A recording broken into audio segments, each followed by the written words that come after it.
دیتی ہو اور دعا دے کے پریشان سی ہو جاتی ہوں۔ میرے معصوم فرشتے تو ابھی کیا جانے تجھ کو کس کس کے گناہوں کی سزا ملنی ہے، دین اور دھرم کے مارے ہوئے انسان کی جو نظر ملنی ہے وہ تجھ کو خفا ملنی ہے۔ تیرے بچپن کو جوانی کی دعا دیتی ہوں اور دعا دے کے پریشان سی ہو جاتی ہوں۔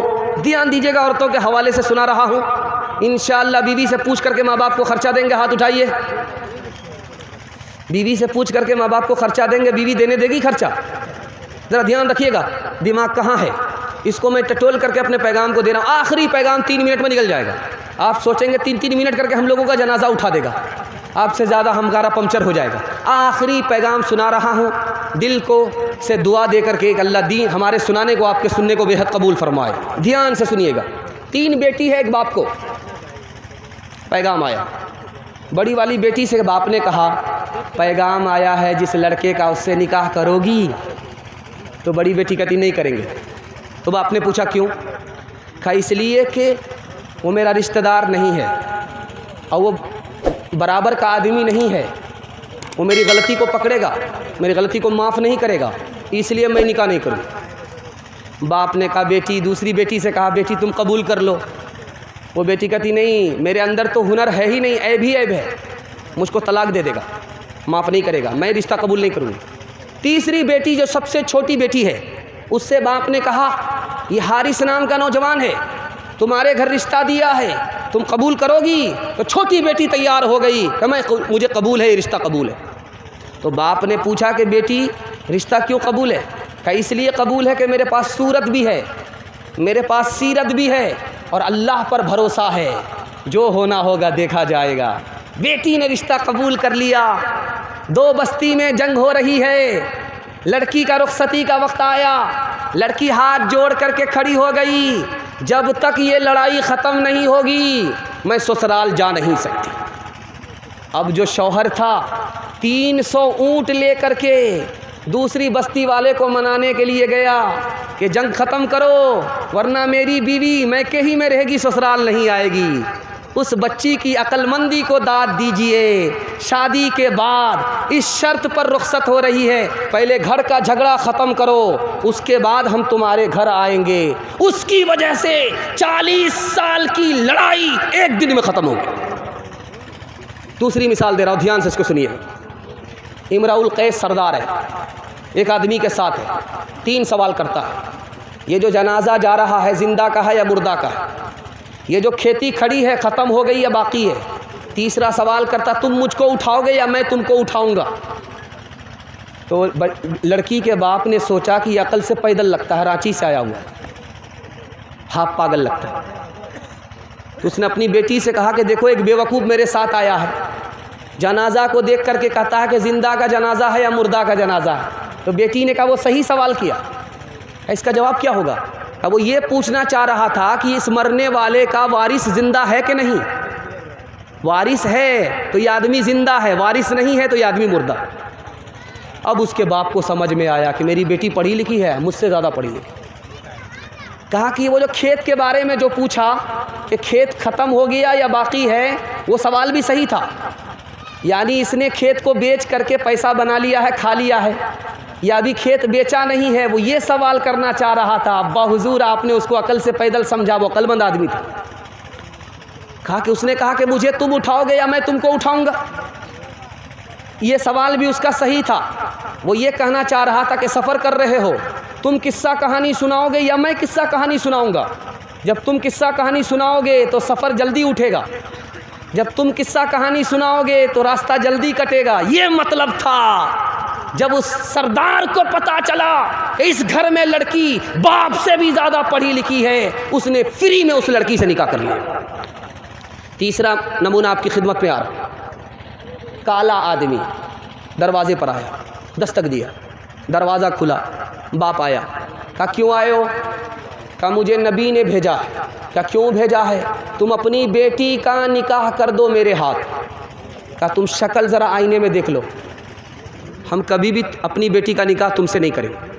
بیٹی سن رہی تھی، بیٹی پیچھے سن رہی تھی، وہ آ کر کے ہاتھ جوڑ کر کے ابا سے کہتی ابا حضور آپ شکل کو مت دیکھو، یہ جوان جو آیا ہے یہ خود سے نہیں آیا ہے، اس کو رسول اللہ نے بھیجا ہے، آنے والے کو مت دیکھو، جس نے بھیجا ہے ان کو دیکھو، تم کو یہ رشتہ منظور نہیں ہے، مجھ کو یہ رشتہ منظور ہے۔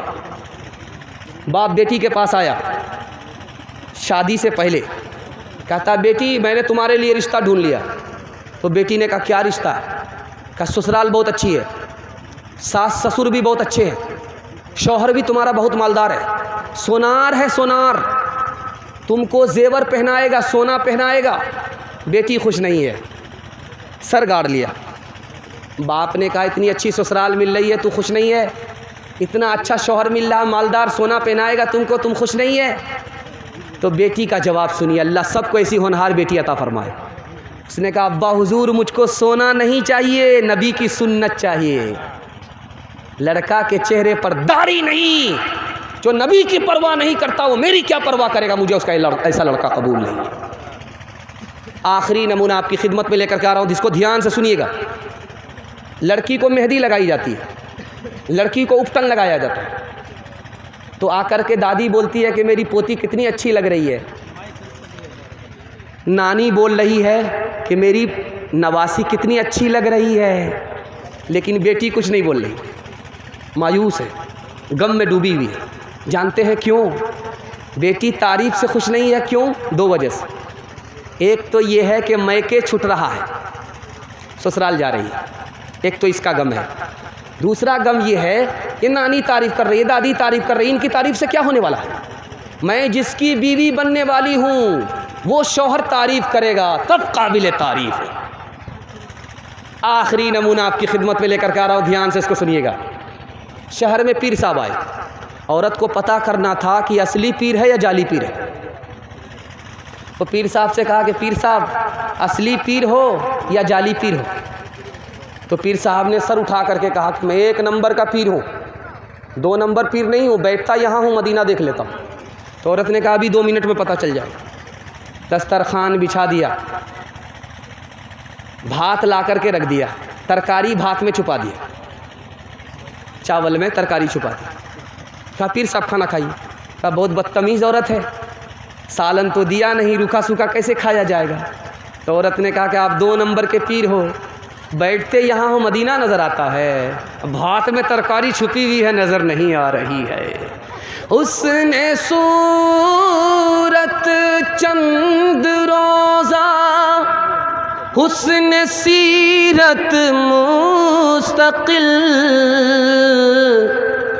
اس سے خوش ہوتی ہیں آنکھیں، اس سے خوش ہوتا ہے دل۔ تعلیم عورتوں کو بھی دینی ضرور ہے، دینی ضرور ہے۔ لڑکی جو بے پڑھی ہو تو وہ بے شعور ہے، بے شعور ہے۔ اس نے معاشرت میں سراسر فطور ہے، اور اس میں والدین کا بے شک قصور ہے، بے شک قصور ہے۔ جلسہ آپ کا ختم ہو گیا۔ 3 وعدہ میں لوں گا، آپ کے گھر میں کبھی مصیبت نہیں آئے گی، انشاءاللہ گناہ نہیں کریں گے، ہاتھ اٹھائیے، غلط نہیں کمائیں گے، غلط ماحول میں نہیں جائیں گے، آپ کے گھر میں کبھی مصیبت نہیں آئے گی۔ جلسہ زندگی بھر کے لیے کامیاب ہو جائے گا۔ 3 کام پر آپ کھڑے ہو جائیے، وعدہ کیجئے اللہ کی عبادت کریں گے انشاءاللہ، رسول اللہ کی اطاعت کریں گے انشاءاللہ، مخلوق کی خدمت کریں گے انشاءاللہ۔ نہ کتابوں سے، نوازوں سے، نظر سے پیدا، دین ہوتا ہے بزرگوں کی نظر سے پیدا۔ نہیں سیکھا انہوں نے دین رہ کر شیخ کے گھر میں، پلے کالج کے چکر میں، مرے صاحب کے دفتر میں، تھے کیک کے چکر میں تو روٹی بھی گئی، بڑی شے کی طاق میں تھے تو چھوٹی بھی گئی، نہ مانی بات وائس کی، تھے پتلون کے چکر میں تو لگوٹی بھی گئی۔ وآخر دعوانا ان الحمدللہ رب العالمین۔ دعا کر لیجیے۔ اللہم صلی علی سیدنا حبیبنا شفینا و مولانا محمد وبارک وسلم۔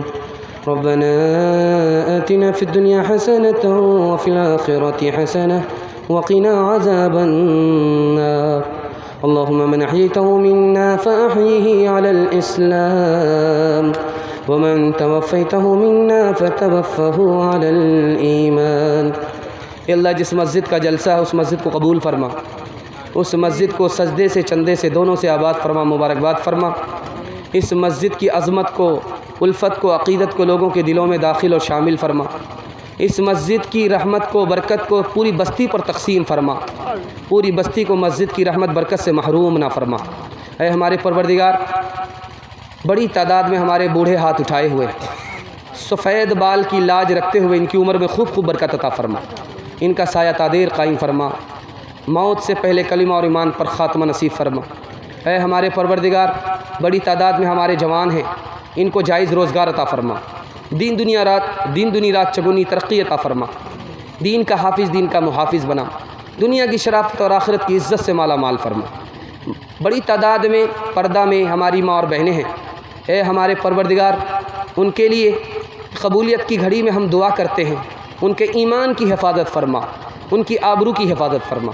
میرے مولا، ملت کے بچے ہیں، علم میں پیچھے، ہنر میں پیچھے ہیں، ماں باپ کا مستقبل تاریک ہو جائے گا. میرے پروردگار، ان بچوں کو علم سے، ہنر سے مالا مال فرما، ماں باپ کے مستقبل کو روشن فرما. جو مقروض ہیں انہیں قرض سے نجات عطا فرما. جن گھروں میں لڑکیاں بے نکاحی ہیں، غیب سے مناسب جوڑے کا انتظام فرما.